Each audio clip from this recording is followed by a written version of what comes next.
할렐루야. 우리 인사들 하시죠. 은혜 많이 받읍시다. 네, 은혜 많이 받읍시다. 네.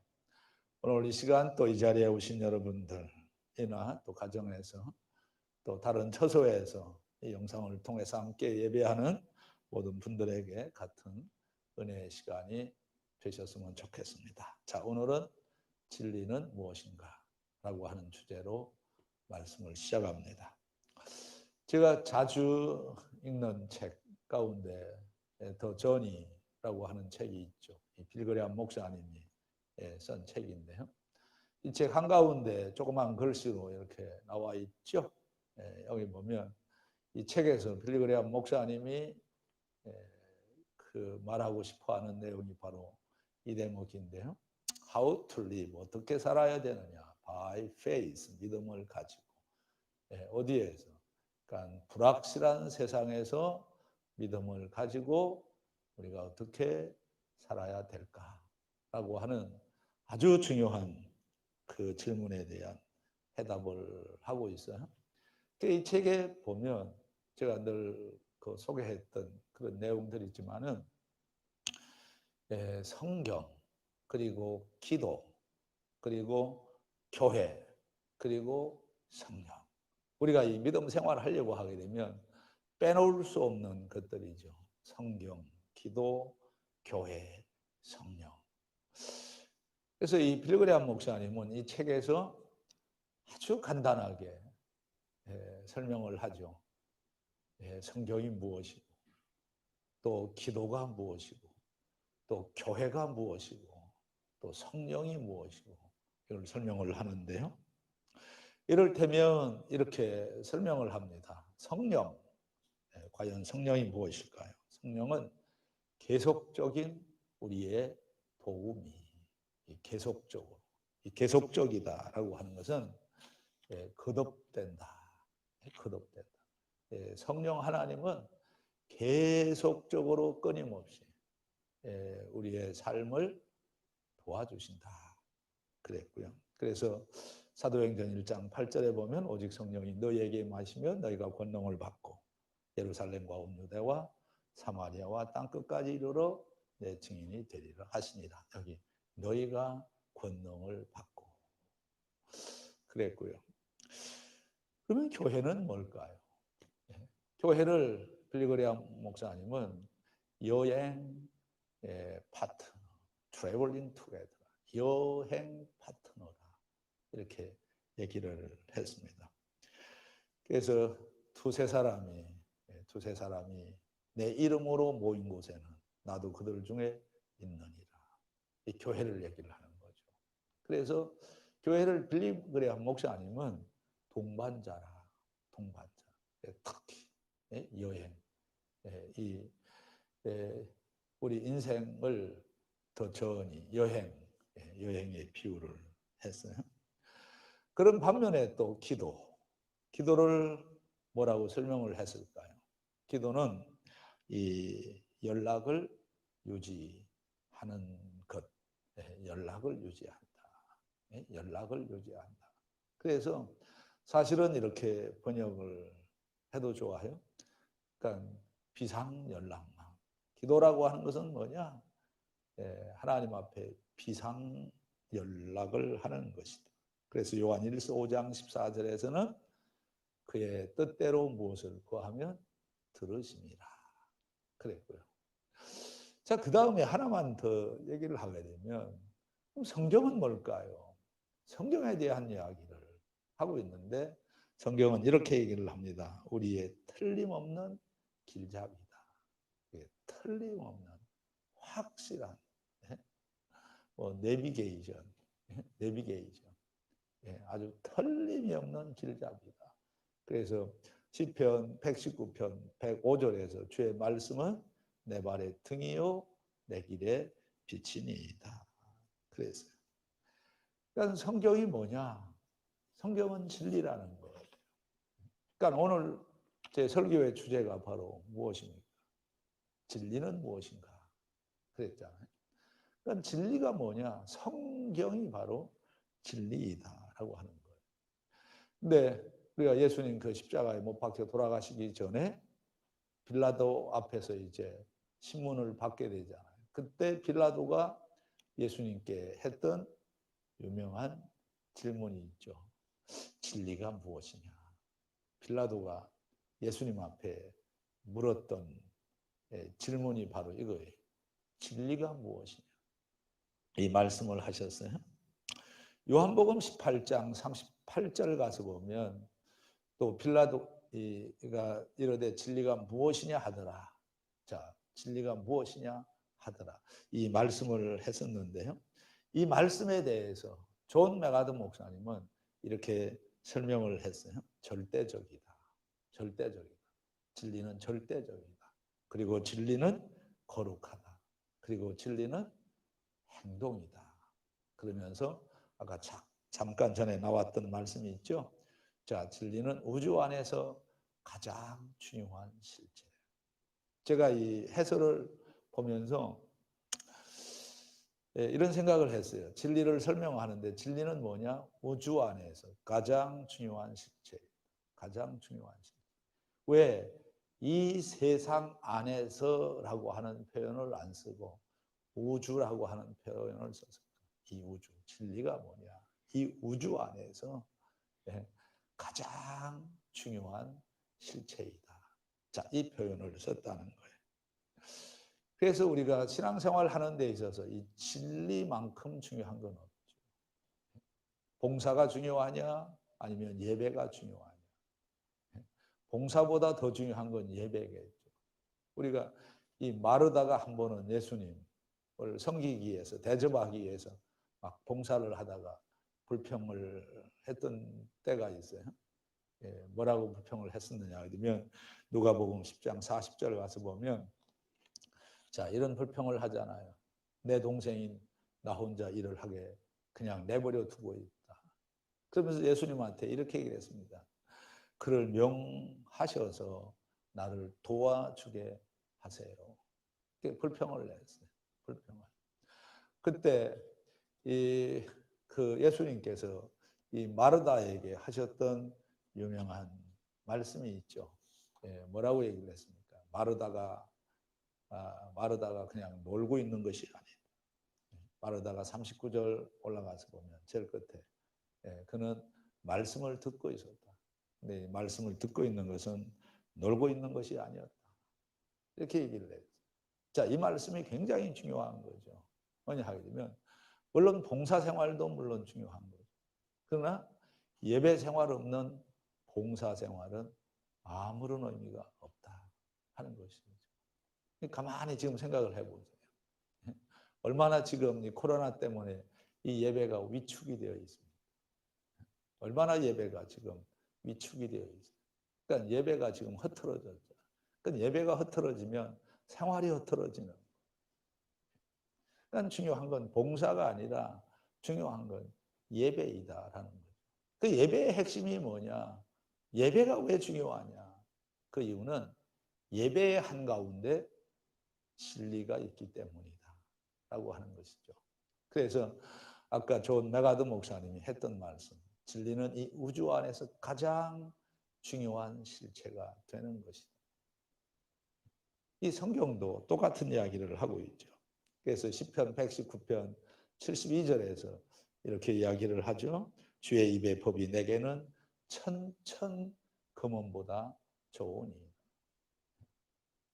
이 진리보다 하나님의 말씀보다 더 좋은 건 없다는 거죠. 그래서 127절 가서 보면 그러므로 내가 주의 계명들을 금 곧 순금보다 더 사랑합니다. 더 사랑합니다. 이렇게 얘기를 하는 거죠. 그래서 예수 믿는 사람들은 이 순금, 금을 살려고 하는 사람들이 되는 것이 아니라 진리를 살려고 해야 된다는 거예요. 진리를 팔아서 다른 것을 살려고 하는 사람이 아니라 다른 것을 팔아서 세상적으로 소중한 것들을 팔아서 뭘 사야 되느냐? 진리를 사라는 거예요.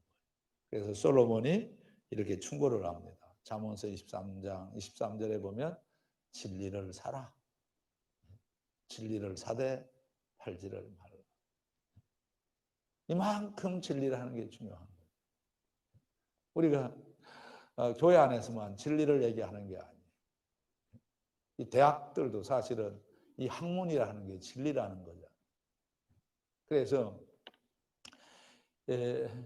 이제 이 학문을 하기 위해서는 학비를 내야 되는 거예요. 근데 대부분 미국의 이 명문대학, 기독교 명문대학들은 다 이제 이 진리라고 하는 말을 가지고 교훈을 만들고 그랬더라고요. 그러니까 진리를 사는 거예요. 학생은 학교에 왜 오느냐? 진리를 사기 위해서 오는 거예요. 근데 얼마나 많은 돈을 주고 진리를 사야 되느냐? 지금 뭐 다 깜짝 놀랄 거예요. 1년에 미국의 명문대학에서 공부를 하려고 하게 되면 최소한 1억이 들어가는. 또 1억이면 뭐 4년 동안 다 졸업할 때까지 이렇게 하는 게 아니고 1년에 1억이라는 거예요. 그게 얼마나 많은 돈을 주고 이제 그 진리를 사고 있는지 알 수가 없어요. 그러니까 중요한 건 그런 세상적인 그 진리도 그렇게 배우는데 값이 많이 나간다고 하면 진짜 참된 진리라고 하는 이 진리, 우리가 정말 이 진리를 아무런 돈을 주지 않고 늘 진리를 들을 수 있다라고 하는 거예요. 여러분, 이게 큰 축복인 줄로 믿습니다. 아마 이 교회 생활도 1년에 1억씩 내야 된다 그러면 나올 사람이 과연 얼마나 있게, 얼마나 있게. 그러니까 우리가 이렇게 비싼 진리를 값없이 우리가 마음껏 들을 수 있다고 하는 거. 저는 이 설교 준비를 하면서 다시 한번 깨달았는데, 그럼 진리를 제대로 아는 게 중요할 것 같아요. 진리가 뭘까요? 오늘 우리가 읽은 말씀에 이제 보면 진리에 대해서 우선은 이렇게 얘기를 합니다.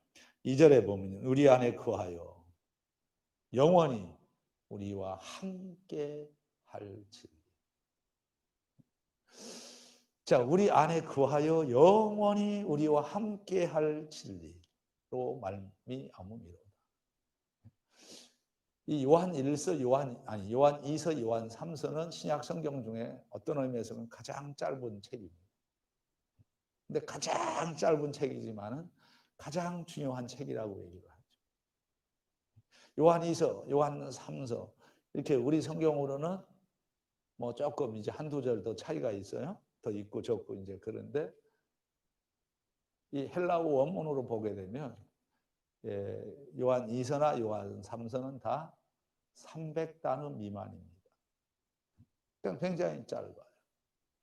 근데 짧은데도 불구하고 굉장히 성경학자들은 성경 중에서 차지하는 비중이 크다.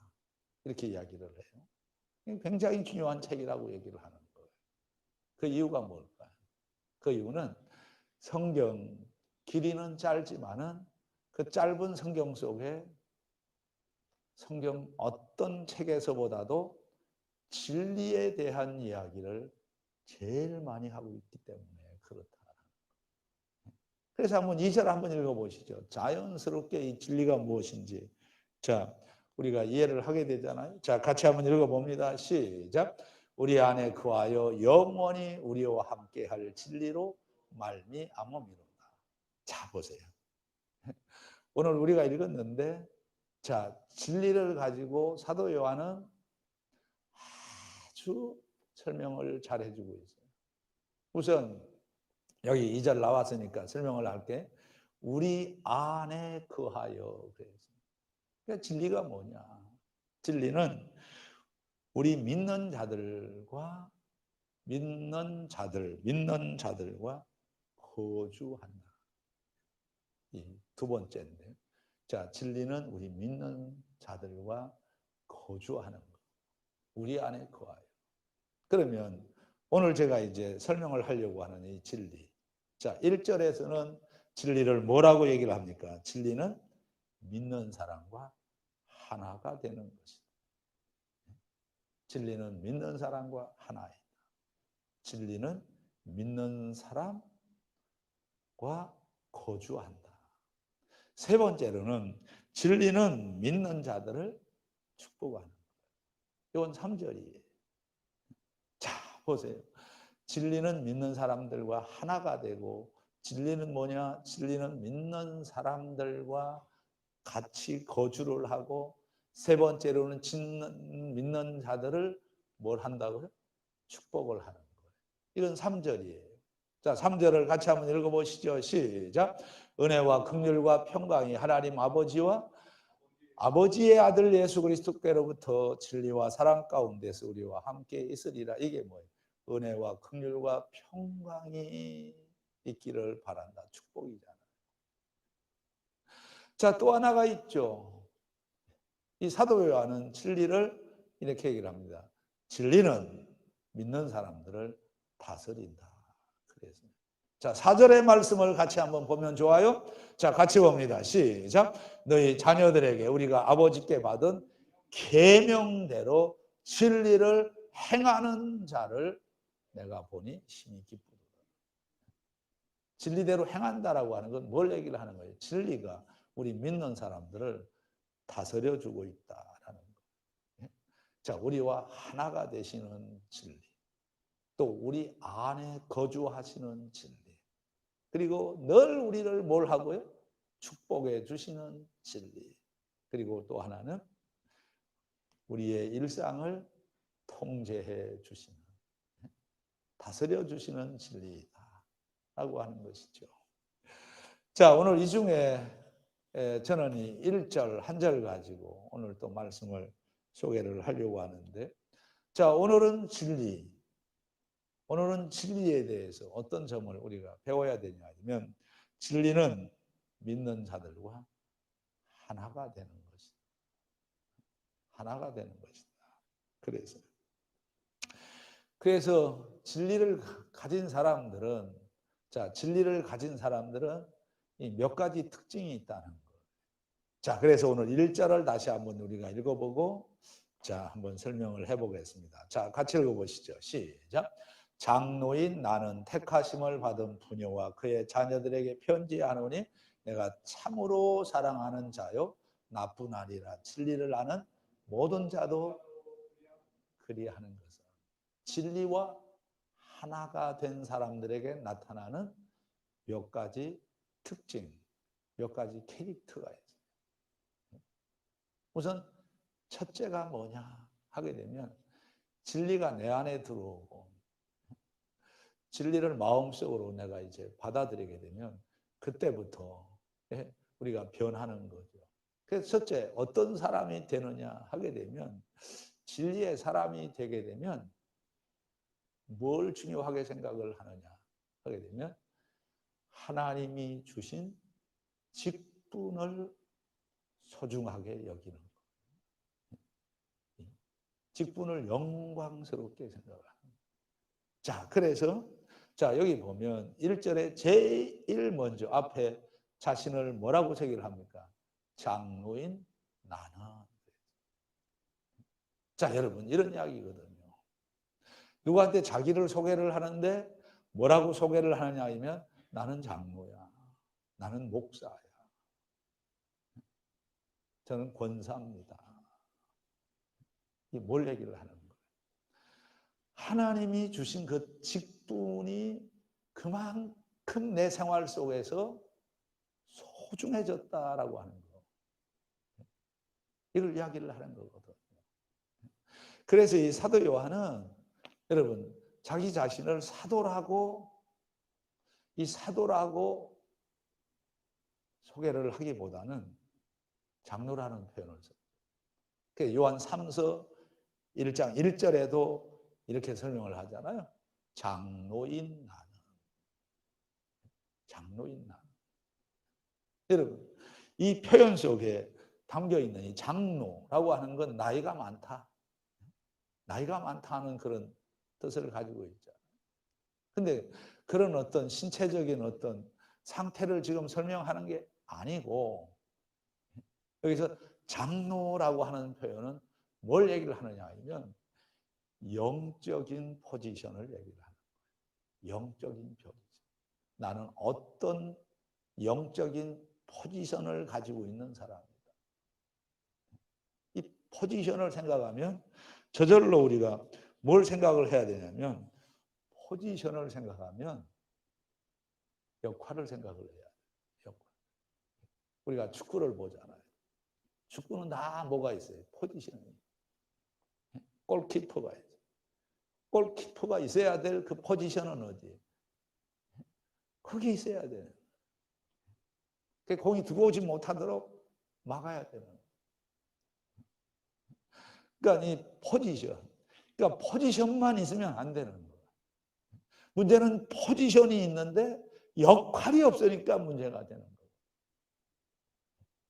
그러니까 이 사도 요한은 뭘 얘기를 하느냐 하면 이 포지션만을 강조를 하는 것이 아니고 장로인 나는 이라고 하는 말은 항상 어느 교회에서 어떤 타이틀을 갖고 거기에 맞는 역할을 했다라고 하는 이걸 얘기를 하거든요.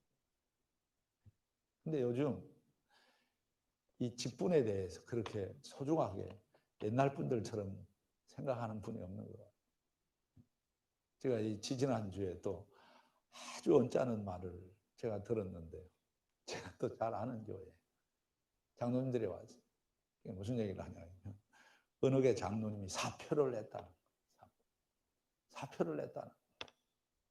시무장로 사표를 냈다.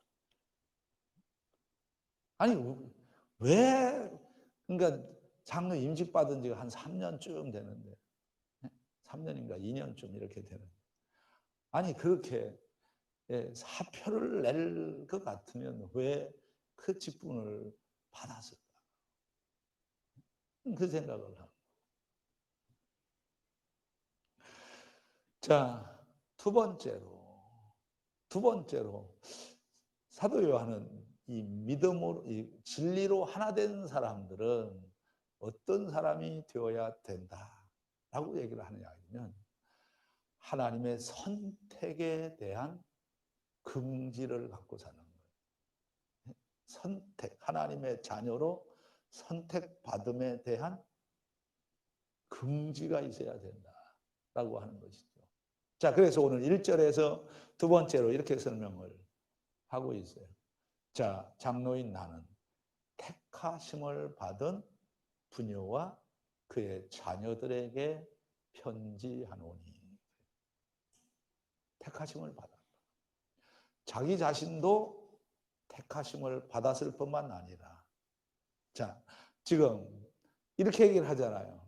여러분들도 부녀, 자녀들, 여러분들도 택하심을 받았다. 그러니까 두 번째로는 이 하나님이 나를 선택해 주셨다. 하나님의 자녀로 나를 선택해 주셨다라고 하는 이 선택받음에서 오는 이 기쁨, 영광. 이걸 지금 표현을 하고 있는 것이죠. 자, 성경에 보면 그래서 이제 이 택하심을 받았다. 이 택하심을 받았다. 레크로토스라고 하는 이 표현. 여러 군데 이렇게 나오는데 굉장히 중요한 단어잖아요. 하나님에 의해서 택하심을. 하나님에 의해서.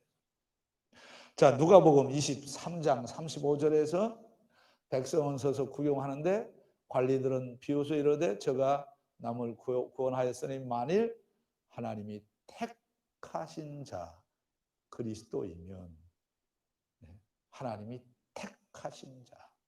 여기 중요한 단어가 나왔어요. 구경꾼이세요. 여러분, 우리 믿음 생활은 관중이 아니라는 거죠. 관중. 우리가 뭐 축구 경기를 관람하고 야구를 또 관람하고 그러는데 중요한 건 뭐예요? 플레이어들, 선수들이 중요한 거예요. 이 믿음 생활을 구경꾼으로 하는 사람들이 있어요. 평생 구경. 남이 은혜 받는 거 이렇게 구경만 하는. 그리고 또 믿음 생활 잘해서 축복받는 것을 이렇게 구경하는. 구경하는 사람이 아니라 이렇게 축복의 사람으로, 구원의 사람으로 선택되는 축복이 있기를 주의 이름으로 축복합니다. 얼마나 중요한 거예요. 언제까지 구경꾼이 될 거예요. 자, 여기 보면 예수님은 하나님의 택하심을 받았다 그래서 그 외에 다른 사람들은 다 구경꾼들이에요. 베드로전서 2장 4절에서도 이렇게 얘기를 합니다. 사람에게는 버림바가 되었으나 하나님께는 택하심을 입어. 우리가 이 택하심을 받았다. 이게 중요한 거죠. 사람에게는 버림바가 되었다. 직장에서 버림받을 수도 있어요. 우리가 이 좋은 대우를 받지 못할 수가 있어요. 그럼에도 불구하고 우리의 긍지는 어디에서 오는 것이냐 하게 되면 사람들이 나를 버리지만 하나님은 나를 택하죠. 이 베드로가 아주 중요한 이야기를 6절에서도 반복해서 하는데 성경에 기록되었을 때 보라 내가 택한 보배로운 모퉁이 돌을 시온에 두노니 그를 믿는 자는 부끄러움을 당하지 아니하리라 하였어요. 자, 여기 보면 내가 택한 보배로 이 택함을 받았다라고 할 때 이 택함을 받았다라고 할 때는 자연스럽게 따라 나오는 게 이 보배라는 거. 이게 귀하다는 거죠. 귀하다. 그래서 이 사도 요한이 이 진리를 가진 사람들은 이렇게 된다는 거예요. 직분을 영광스럽게 생각하고 그 다음에 하나님이 선택해 주셨다고 하는 그 긍지의 힘으로 살아간다는 거예요. 그래서 취미도 바뀌고 관심사도 바뀌고 또 특히 자랑거리도 바뀌는 거예요. 그래서 지금 이런 이야기예요. 뭐냐면 얼마나 이게 정말 신령한 그런 고백입니까? 자, 장로인 나는 이런 표현을 하고요. 그 다음에 또 택하심을 받은 부녀와 또 이 자녀들에게 편지한다. 이렇게 가만히 보면 이 세상적인 표현은 뭐 찾아볼 수가 없잖아요. 자기를 표현하고 그리고 이 교회 생활하는 사람들을 소개할 때도 얼마나 이게 영적인 표현을 지금 하고 있습니다. 이 택하심을 받아. 그래서 바뀌는 거예요. 바뀌는 거예요. 그래서 이렇게 만나서 이렇게 소개하고 할 때도 자랑거리가 바뀌는 거죠. 자랑거리가 바뀌는. 확실하게 바뀌어야 돼요. 확실하게. 사도 바울은 다메섹 도상에서 예수님 만나고 나서 확실하게 뒤집어졌죠. 자기도 자랑거리가 너무 많았던 거예요. 성경에 나오는 사람들 중에서 가장 엘리트였죠. 가장 엘리트. 근데 바울이 뭐라고 그럽니까? 그 모든 엘리트 의식을 다 버리잖아요. 배설물로 여겼다 그래요. 자기가 알고 있는 철학 사상 이런 거 다.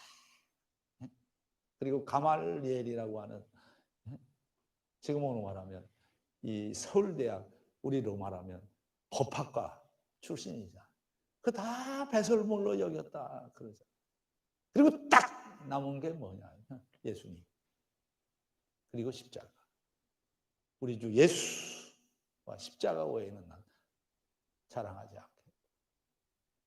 자, 갈라디아서 6장 13절 바울과 같은 심정으로 같이 한번 고백하시죠. 자, 같이 봅니다. 시작. 육체를 받은 그들이라도 스스로 율법은 지키지 아니하고 너희에게 할례를 받게 하려 하는 것은 그들이 너희 육체로 자랑할. 자, 언제까지 계속 교회 생활을 하면서 진리를 가지고 있다고 하면서 육체를 자랑할 것입니다.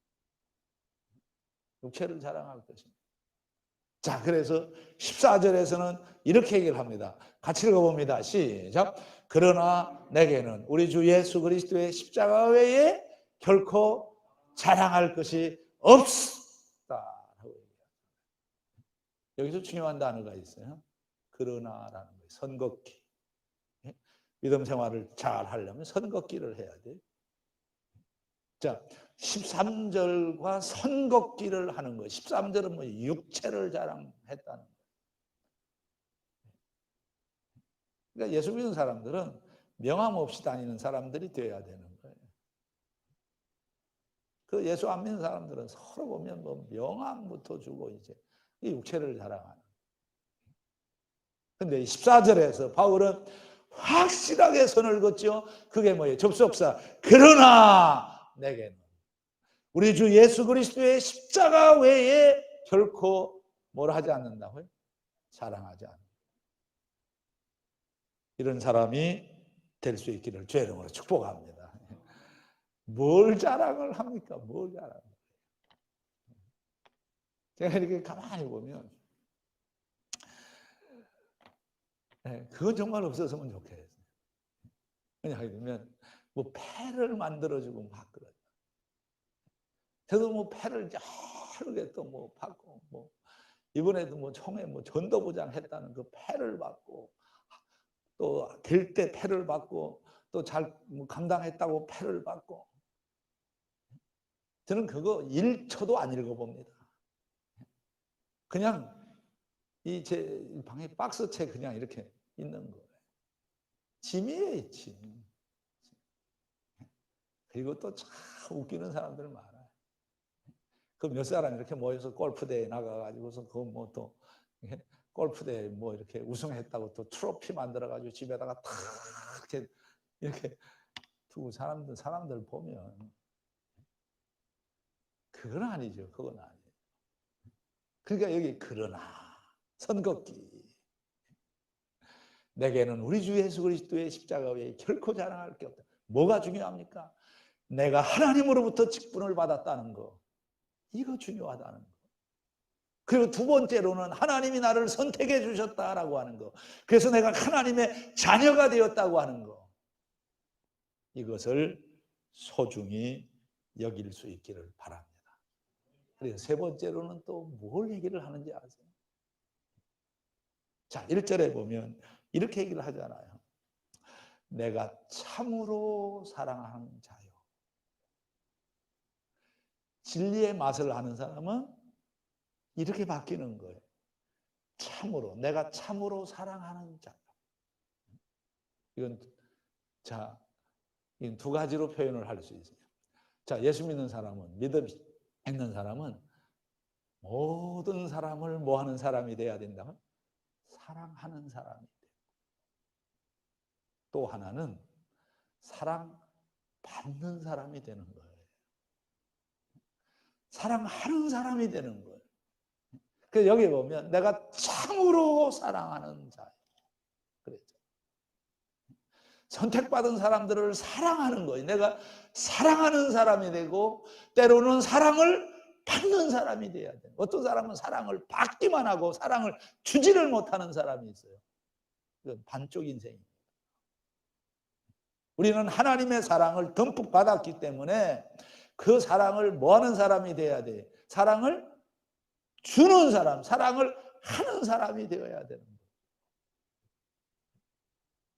그래서 사랑을 안 받겠다고 하는 것도 이거 교반이에요. 그래서 교회는 데살로니게 교회가 좋다고 하는 그 이유는 뭐냐 하면 다른 게 아니에요. 제가 이렇게 쭉 데살로니가 전서를 쭉 이렇게 공부하고 나서 딱 한 줄로 제가 요약했어요. 이 데살로니가 전서가 우리에게 주는 교훈은 뭐냐면 나 없이 당신 못 살고 당신 없이 나 못 산다. 시작. 그럴 줄 알았어요. 멍하니 있을 줄 알았어요. 나 없이 당신 못 살고 당신 없이 나 못 산다. 시작. 나 없이 당신 못 살고 당신 없이 나 못 산다. 이게 뭐예요? 사랑을 때로는 받기도 하고 그리고 때로는 사랑을 뭘 하기도 하고요? 주기도 하고. 이게 크리스찬의 라이프라는 거죠. 자, 그런데 여기 내가 자, 여기 보면 내가 1절에 보면 내가 참으로 사랑하는 자요. 이게 현재형이에요. 무법으로. 사랑은 그냥 단회적인 사건이 아니에요. 지속적으로. 그래서 이걸 알아보세요. 사랑이 뭐냐? 사랑은 봉사입니다. 사랑은 헌신이에요. 자, 사랑은 영적인 봉사이고 사랑은 영적인 헌신입니다. 시작. 사랑은 영적인 봉사예요. 영적인 헌신이 spiritual devotion, spiritual service. 사랑이 뭐냐? 사랑이 봉사예요. 사랑하는 것도 봉사예요. 사랑하는 것이 뭐냐? 헌신이라는 거예요. 헌신. 자, 시간이 됐고요. 자, 마지막 하나가 더 나와요. 아주 중요한 이야기를 오늘 1절 끝에서 얘기를 하죠. 자, 이렇게 얘기를 합니다. 자, 진리의 사람이 되면 네 가지로 설명을 하는 거예요. 자, 직분을 받은 사람이 되고 택하심을 받은 사람이 되고 사랑을 하고 사랑을 받는 사람이 되고 자, 마지막은 이렇게 얘기를 하죠.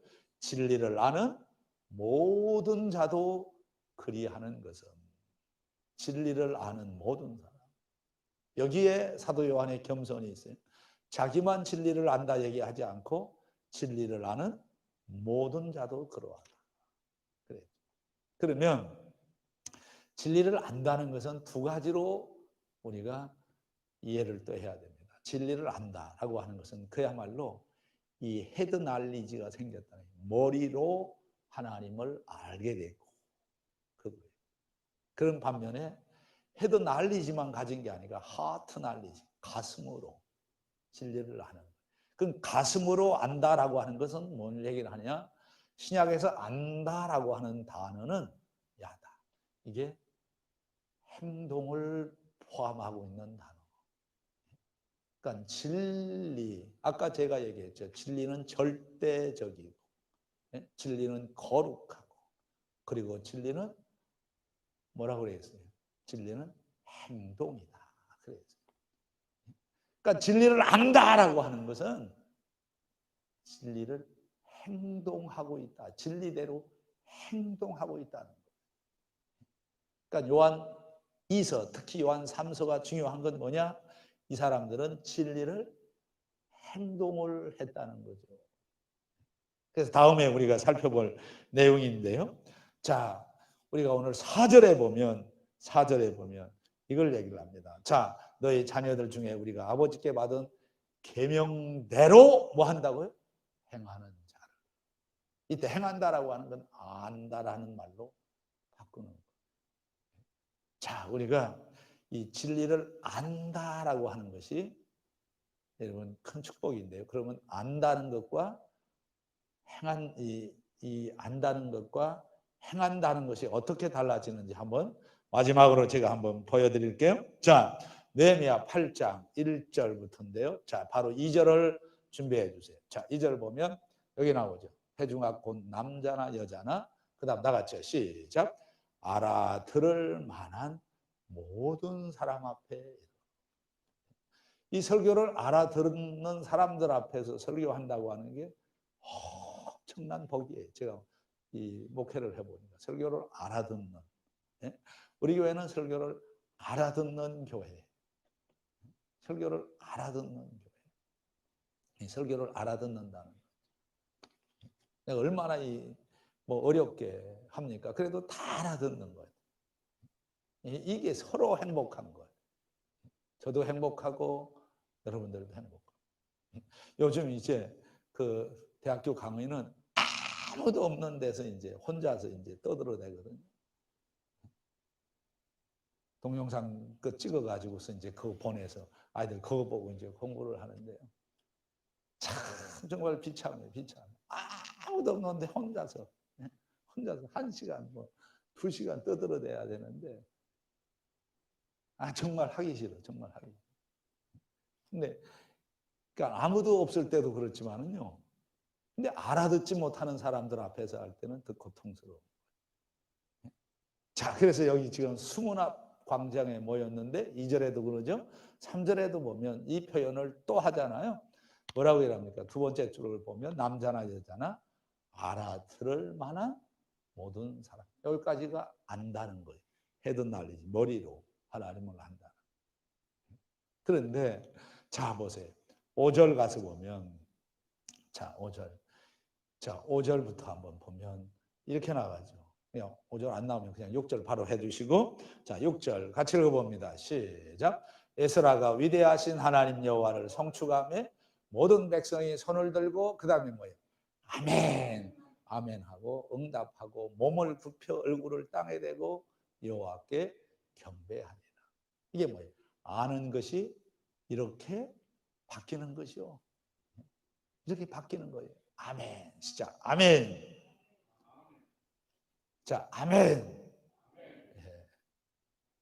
예. 여기 왜 아멘이 2번 나왔는지 이게 성경에 보니까 2번 나오는 건 별로 안 좋던데 여긴 괜찮게 나오네. 아멘, 아멘. 시작.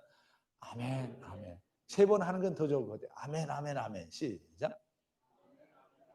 근데 이렇게 하라고 해서 하는 아멘보다는 따라 하라고 안 하는데도 설교를 들으면서 마음속으로 아멘. 자, 이제는 소리 안 내고 아멘. 시작. 아멘. 이런 교회가 더 좋은 거예요. 더 좋은. 자, 오늘은 그래서 우리가 이 진리의 사람이 되었다라고 하는 것이 얼마나 큰 축복인지를 말씀을 통해서 깨닫게 되었네요. 진리를 알아듣고 진리를 실천할 수 있는 그런 평생 축복의 믿음 생활이 될 수 있기를 주의 이름으로 축복합니다.